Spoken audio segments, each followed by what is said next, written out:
नमस्कार दोस्तों, मेरा नाम है प्रदीप चौहान। बात समझनी है तो पूरी सुननी होगी। कहते हैं कि हज़ारों बर्क गिरे आंधियों का खौफ ना ला। हज़ारों बर्क गिरे आंधियों का खौफ ना ला, ये सच की आग है बुझती नहीं बुझाने से।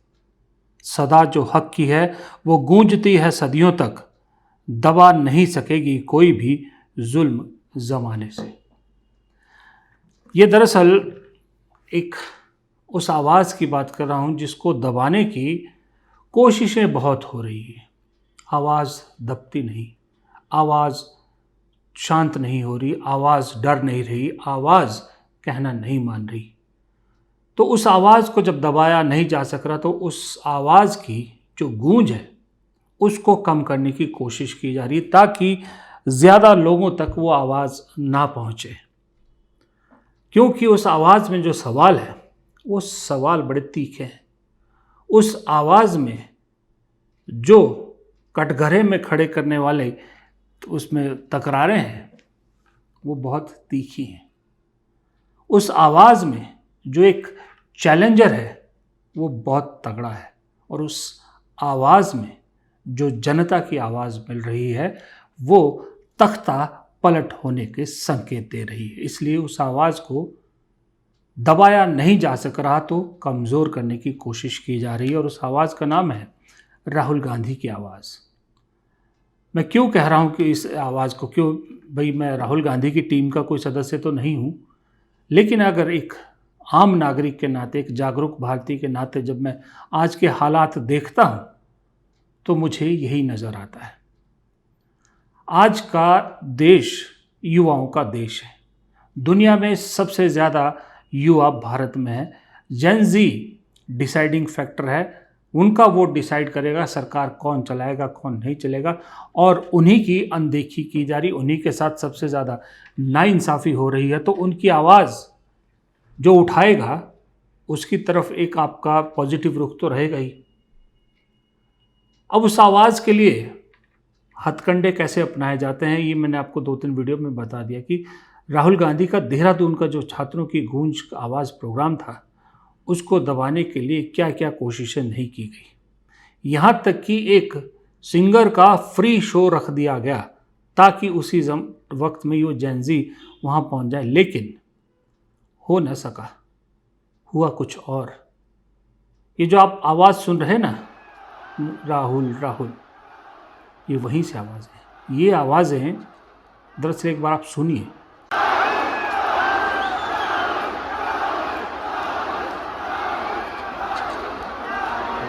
ये आवाज़ें उस सिंगर जो बुलाई गई थी देहरादून के परेड ग्राउंड में, जहाँ पहले राहुल गांधी के लिए आवाज़ें उठनी थी, उस सिंगर की आवाज़ पर भारी पड़ गई। हालांकि दोनों जो समारोह थे 1 किलोमीटर की दूरी पर थे, लेकिन आवाज़ वहाँ की बुलंद हुई जहाँ सरोकार की आवाज़ थी, जहाँ युवाओं के हक की आवाज़ थी, मनोरंजन की आवाज़ दब के रह गई। ये आज का युवा है भारत का, जो अब समझ रहा है, चीज़ों से जाग रहा है। हम किसी पॉलिटिकल पार्टी के व्यू से नहीं आए हैं, हम एज अ स्टूडेंट आए हैं। I was a 2024 aspirant, NEET aspirant, और उस टाइम भी एक नीट पेपर लीक हुआ था 2024 में। CUET में भी धांधलेबाजी हुई थी, वो बाहर नहीं आ पाया है। तो उस चीज़ से मैंने सफ़ा किया है, मैंने अपना वो ड्रीम छोड़ के कुछ और परस्यू किया है। तो मैं आज उस उम्मीद से आई हूँ कि राहुल जी हमारे लिए कुछ काम करेंगे। लेकिन जब पेपर लीक होता है तो कितना बुरा लगता है आप लोगों को? सब बहुत बुरा लगता है। 11 मतलब क्लास 10 से ही हम लोग प्रैक्टिस के लिए लग जाते हैं, 11, 12, फिर ड्रॉप ईयर्स भी होते हैं कुछ बच्चों के। तो पूरा दिन हम उसी चीज़ के लिए प्रैक्टिस करते हैं, पढ़ाई मतलब पूरा अपना दिन रात लगा के पढ़ते हैं, और इन्वायरमेंट ऐसा क्रिएट करते हैं कि हम लोग अपने पेरेंट्स के लिए कुछ कर पाएंगे, हम अपने फैमिली के लिए कुछ कर पाएंगे। पर वो पूरा पानी में गिर जाता है। 2024 में मेरे साथ पर्सनली ऐसा हुआ था। So I am very happy to be here right now. अब जाहिर सी बात है, ये युवा इतनी उम्मीद से आते हैं, जो चाहते हैं कि हमारा भविष्य सुरक्षित हो, तो वहीं उसी राहुल के साथ मंच पर वो लोग भी खड़े पाए जाते हैं और बड़ी उम्मीद से देश के भविष्य के लिए अपील करते नज़र आते हैं, जिन्होंने सरकार के इस पेपर लीक के चक्कर में अपने बच्चों को खोया है। सोचिए, दुनिया में कहा जाता है कि सबसे बड़ा बोझ अगर कोई होता है तो वो बाप के कंधे पर बच्चे की लाश का होता है। और ऐसा बाप मंच पर खड़ा होकर जब दुख बयां करता है तो वो आवाज़ जितना मर्जी दबाने की कोशिश करो, ईको होके कई गुना बढ़ जाती है। जो आज मेरी बेटी के साथ हुआ, मेरे साथ जो हुआ, वो किसी दूसरे के साथ ना हो। मेरी बेटी आज मेरे यहाँ नहीं है तो वो ना हो ऐसा। मेरी बेटी मुझे बहुत प्यारी थी, वो मैं नहीं रह पा रहा हूँ उसके बिना। और भी बच्चे हैं जिन्होंने अपनी जान दी है। मैं आपसे थोड़ी उम्मीद है, वो उम्मीद को जगाए रखिए, ये मेरी आपसे विनती है सर।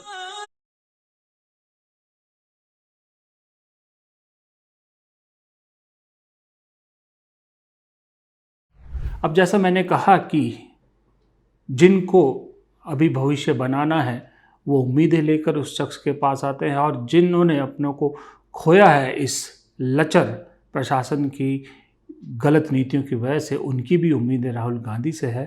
तो जाहिर सी बात है, जब वो बात रखेगा तो फैक्ट के साथ रखेगा, और यही बात चुभती है शासन को, प्रशासन को। So it is quite simple. High technology in India is being used for paper leaks. You can see internet पे, telegram पे, signal पे आपको पेपर मिल जाएगा। अगर आपके पास करोड़ों रुपए हैं, आप मेन्यू कार्ड पे चुनो कौन सा एग्जाम ले रहे हो, IIT ले रहे हो, उत्तराखंड का पटवारी वाला ले रहे हो, 15 लाख रुपए ट्रांसफर करो, आपके फोन पे आपको पेपर मिल जाएगा। ये हिंदुस्तान के एजुकेशन सिस्टम की हालत है। और ये जो चीज है ये बढ़ती जा रही है। ये जो पेपर लीक है ये बढ़ता जा रहा है। 7.5 करोड़ स्टूडेंट्स को पिछले 10 साल में पेपर लीक ने डैमेज किया है। नंबर फिर से सुन लीजिए, 7.5 करोड़ युवाओं को पेपर लीक से नुकसान हुआ है। 152 लीक्स हुई हैं। 152 लीक मतलब पिछले 10 साल में हर महीने एक पेपर लीक हुआ है। और रियलिटी है कि कन्विक्शन रेट 0। इस काम के लिए एक भी व्यक्ति जेल में नहीं गया है, एक व्यक्ति को सजा नहीं मिली है। ये यहां पे हमने आइसबर्ग बनाया है। आइसबर्ग में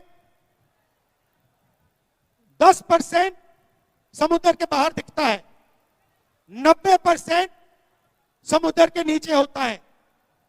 जो हमारा पेपर लीक का सिस्टम है वो आइसबर्ग जैसा है। हमें सिर्फ ऊपर की नोक दिख रही है। ये जो 152 नंबर है और ये 7.5 करोड़ जो स्टूडेंट्स हैं, ये सिर्फ 10% आइसबर्ग का टिप है। सच्चाई ये है कि हमें मालूम नहीं कितने पेपर लीक होते हैं, क्योंकि हमें मालूम नहीं कितने नहीं पकड़े जाते। और ये हिंदुस्तान के युवाओं के फ्यूचर के लिए सेंट्रल इशू है। ये आपका, आपके माता पिता का अपमान है, इंसल्ट है, आपकी मेहनत का इंसल्ट है, आपके हार्ड वर्क का इंसल्ट है। आज मैं आपको बयान ज़्यादा सुना रहा हूँ, बोल कम रहा हूँ, क्योंकि बहुत बारी चीज़ें ऐसी होती है जो मैं कहता भी हूँ अक्सर कि तस्वीरें ज़्यादा अच्छा कहानी को बयां करती है। अब ये आलम देखिए, ये सिर्फ आलम छात्रों के साथ तो नहीं है। ये शुरुआत एक अलग या एक कोशिश एक शख्स ने करी, अकेले शख्स ने, पार्टी ने भी नहीं की। पार्टी बेशक बहुत बड़ी है, एक शख्स ने कोशिश शुरू की। धीरे धीरे इन कोशिशों का असर भी दिखने लगा है। चाहे वो शिक्षा जगत हो, चाहे कोई और हो। आज की डेट में अगर सबसे ज़्यादा लोगों की आवाज़ दबाने का कोई काम कर रहा है तो वो खौफ है। खौफ की वजह से हम लोग दूध में पड़ी मक्खी निगल रहे हैं, बोल नहीं पा रहे डर के मारे, क्योंकि सत्ता का डर है कि न जाने सरकार क्या कार्रवाई कर दे। लेकिन जैसे मैंने कहा कई बार कि स्प्रिंग को एक लिमिट तक ही दबाया जा सकता है। आप उससे ज़्यादा उसको दबाने की कोशिश करोगे तो वो आपको फोर्स से वापस फेंकेगा। अब मुझे लग रहा है स्प्रिंग वापस जोर लगाने लगा है, चाहे वो किसी भी फील्ड का हो, यहाँ तक कि शिक्षा वगैरह। तो सुनिए, मैं आपको 2 बयान सुनाता हूँ। एक है वो जो बच्चों में शिक्षा बांटते हैं, वो राहुल के साथ मंच शेयर करते, वो बता रहे हैं कि शिक्षकों के खौफ के बारे में। और एक वो शख्स है जो फिल्म इंडस्ट्री से है और मोदी जी के परम भक्तों में से एक गिना जाता है। मोदी जी के पहले कार्यकाल में सांसद भी रह चुका है, मोदी जी के राज्य से ही परेश रावल। मैं कई बार उस पर वीडियो बना चुका हूँ। अब परेश रावल के मुंह से भी सच्चाई निकलने लगी है। आज लीडर ऑफ अपोजिशन और हम जैसे शिक्षकों को अगर पेपर लीक पे ऐसे इवेंट करने पड़ रहे हैं, तो आप सोचिए पेपर लीक कितना बड़ा उद्योग है। और आप कहते हैं आवाज उठाना गलत है। आज मैंने बहुत हिम्मत की, जब मैं यहाँ आ रहा था तो तमाम टीचरों ने मुझे कहा कि आप लीडर ऑफ अपोजिशन के साथ देखेंगे। ये कैसा डर है? मैं इस डर को भी तोड़ने आया हूं कि हम सब मिलकर के, अगर देश हित की बात होगी, पेपर लीक की बात होगी, तो हम ये आवाज उठाएंगे। The extent of 90% people have stopped raising their voice / complaining about their woes, about their grievances. I agree with you. Why? Why have they they stopped? fear They fear what? कि कहीं से कुछ फिर देन वो हमको पे harass किया जाएगा अथॉरिटी से या कुछ भी हैरेस। They don't say. ये आवाज़ें कैसे निकल रही है, ये आवाज़ें क्यों खुल के अब सामने आने लगी? इसलिए कि कोई है जो लगातार खड़ा आवाज़ दे रहा है, उसकी आवाज़ में अब जो मिलने वाली आवाज़ें हैं उनकी संख्या बढ़ती जा रही है। अब मैंने एक शुरू में बात कही कि आवाज़ दबाने की कोशिश की जा रही है, कि भाई आवाज़ दब नहीं रही तो उस आवाज़ का जो वॉल्यूम है उसको कम करने की कोशिश की जा रही है। उसका उदाहरण ये अखबार की कटिंग्स देख लीजिए। देश का लीडर ऑफ अपोजिशन इतनी भीड़ इकट्ठी करता है देहरादून जैसे शहर में, बहुत भीड़ आती है वहाँ पर, खचाखच भरा हुआ है, तेज़ बारिश हो रही है, सब कुछ, और उसके बावजूद इतनी भीड़ आ रही है। और उस इवेंट की खबर देखिए अखबार के सेकंड लास्ट पेज में, कितनी छोटी सी खबर छपती है। 2014 से पहले अटल बिहारी वाजपेयी या कोई भी leader of opposition, Sushma Swaraj थी, उनको फ्रंट पेज पे जगह मिला करती थी। यहाँ हालत ये है। मालूम था कल कि फ्लॉप हो गया है उनकी कोशिश, वो टॉक शो ख़त्म हो गया है, फ्लॉप हो गया है, राहुल का प्रोग्राम बहुत हिट हो गया है, मालूम था कि लोगों तक पहुंचेगा। तो क्या किया जाए, इसकी पहुंच को कम कैसे किया जाए? फिर वही पुराना तरीका कि चलो हेडलाइंस बदलते हैं, लोगों का ध्यान भटकाते हैं, बाकी तो हमारी गोदी मीडिया कर ही लेगी। तो उसी सिलसिले में सुबह 7 बजे, आज सुबह 7 बजे अनशन पर बैठे सामाजिक कार्यकर्ता सोनम वांगचुक को दिल्ली पुलिस उठा लेती है। ये कल भी उठा सकती थी दिल्ली पुलिस, परसों भी उठा सकती थी, आज तक का इंतज़ार क्यों किया? कल पवन खेड़ा वहाँ जाते हैं, कांग्रेस उनके साथ दिखती है, और आज सुबह 7 बजे, इससे पहले कि लोगों के पास अखबार पहुँचे, लोग खबरों से मुखातिब हो, रात को राहुल गांधी का शो कितना कामयाब हो उस पर जिक्र हो, उससे पहले ही ताज़ा खबर दे दो कि सोनम वांगचुक को पुलिस ज़बरन उठा के ले गई। सुबह 7 बजे हमारे और आपके घरों में अखबार उसी वक्त आते हैं, हम लोग उसी वक्त दिनचर्या शुरू करते हैं, अखबारों को देखना शुरू करते हैं या खबरों को देखना शुरू करते हैं। हेडलाइन बदलने की कोशिश की गई वेल प्लान तरीके से। क्यों? क्योंकि कल क्लियर हो गया, कल परसों तक सब ठीक था, पॉलिटिकल पार्टीज़ के नेता जा रहे थे, कोई प्रॉब्लम नहीं थी, सोनम वांगचुक भूख हड़ताल पे बैठे थे, कोई नहीं उठा रहा था उनको। लेकिन कल जैसे ही पवन खेड़ा पहुंचे और कांग्रेस सोनम वांगचुक के साथ खड़ी नजर आई, तो फिर जाहिर सी बात है, जिनके ज़रिए सोनम वांगचुक को प्रोजेक्ट किया जा रहा था या जिनका ये सारा खेल रचा हुआ था, समझ में आ गया कि ये साइडलाइन हो रहे हैं। अब आप समझ रहे हैं मैं किसकी बात कर रहा हूँ? मैं अभिजीत दीपके एंड पार्टी की बात कर रहा हूँ। उनको समझ में आ गया कि लाइमलाइट पूरी सोनम वांगचुक ले जा रहे हैं, और सीजेपी का जो कोशिश है वो, या जो भी ये ड्रामा किया गया था, वो कहीं साइड हो रहे हैं। ज़रूरी था कि अब इस ड्रामे का दूसरा दृश्य पेश किया जाए। तो दूसरा दृश्य पेश किया गया कि एक पंथ दो काज, एक तीर दो निशाने, कि सोनम वांगचुक को उठा लो सुबह 7 बजे, राहुल गांधी की खबर भी दब जाएगी और यहाँ से अब सोनम वांगचुक हॉस्पिटल फिर से मंच सीजेपी के हाथ में, और अभिजीत दीपके ने ऐलान कर दिया कि अब मैं भूख हड़ताल पर बैठूंगा। ये लोग एक चीज़ भूल रहे हैं कि अब 2014 से पहले वाला भारत नहीं है। अब हर चीज़ को छान के नाप तोल के देखा जाता है।